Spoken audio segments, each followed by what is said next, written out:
Marx the Democrat. However, if you were to pick up the 1895 edition of this address, you would be confronted by a new introduction by Engels. In it he informs us, the mode of struggle of 1848 is today obsolete in every respect. Why?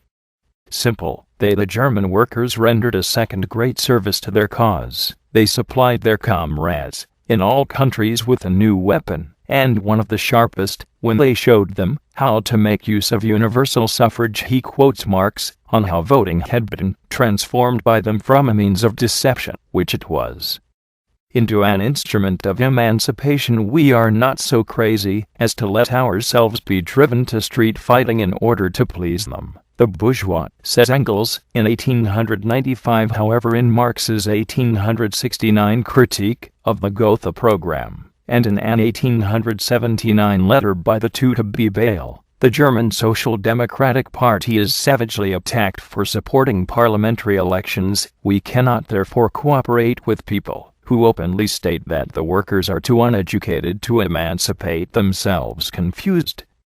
You should be.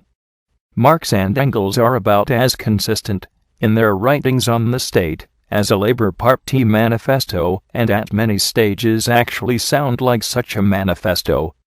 We are treated to Marx the Democrat, the communist, the partisan of workers' control, and Marx the fan of representative democracy. The state, to Marx and Engels, was just the executive committee of a particular class. Once capitalism went, so would the state.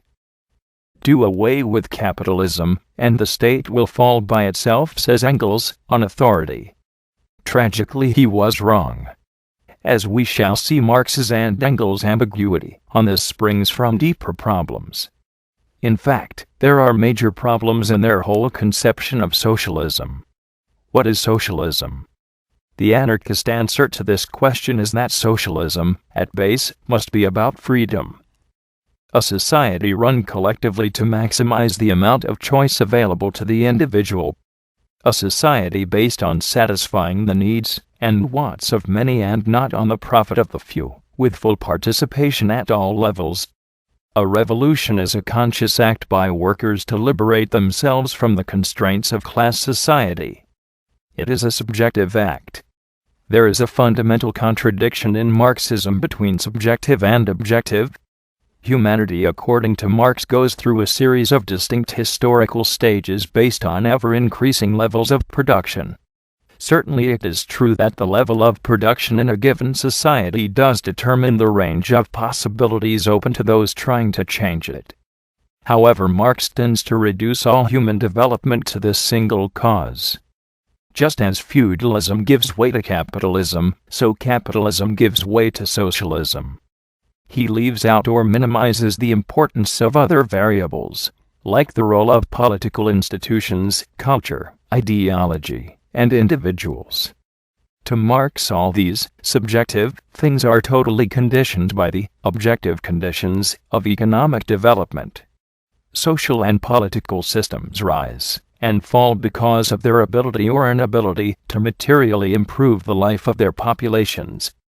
Each new order arises because it does a better job at improving production than the old one. The transition from socialism to capitalism is seen by him as coming about as inevitably as the change from slavery to feudalism. Here Marx is wrong.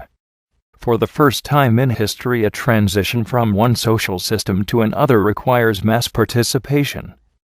Capitalism, like feudalism, and the systems that went before, already contains the seeds of its own destruction, in that it creates its gravediggers, the working class. But Marx, in much of his later work, went way beyond this and implied that the death of capitalism was inevitable. Capitalist production begets with the inexorability of a law of nature its own negation. Further on, in the same chapter, he even goes so far as to describe capitalism as already practically resting on socialized production, or, as he puts it in Grundriss's Notes for Capital, beyond a certain point. The development of the powers of production becomes a barrier for capital. Its violent destruction must come about as a condition of its own preservation. This is pure determinism. It takes away the central role of people in changing their own destiny. It removes workers, as thinking and acting individuals, from the center stage. It ignores the very seeds which might blossom into revolution, the workers. If the destruction of capitalism is inherent in its own evolution, then there is no reason to fight against it. If maximizing production is the key, then why not work harder to help it along? In fact, historically, capitalism, with increasing productivity, has been very slow to disappear. Instead, it has become more centralized and bureaucratic, with the state playing an increasing role. So the leopard has changed its spots a little.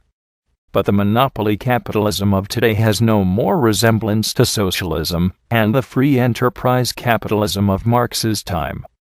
This idea was to be taken up and expanded on by Lenin, who believed that socialism is merely a state capitalist monopoly which is made to serve the interests of the whole people, and to this extent has ceased to be a state capitalist monopoly. As I have said already, this is the exact opposite of socialism.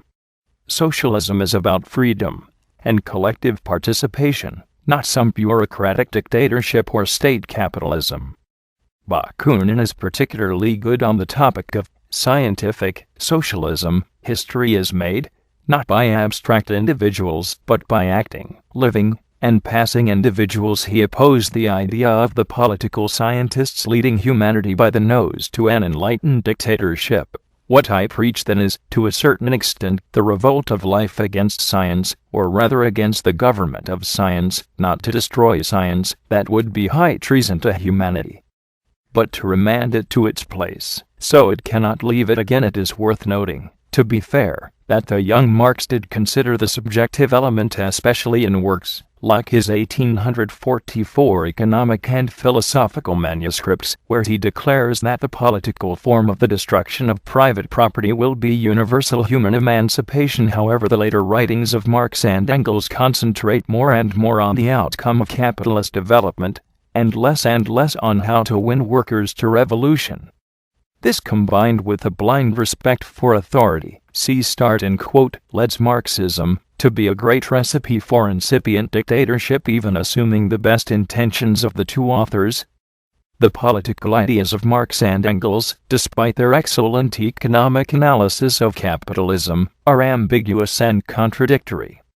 Even at their best, they in no way approach the clarity and depth of Bakunin's conception of socialism.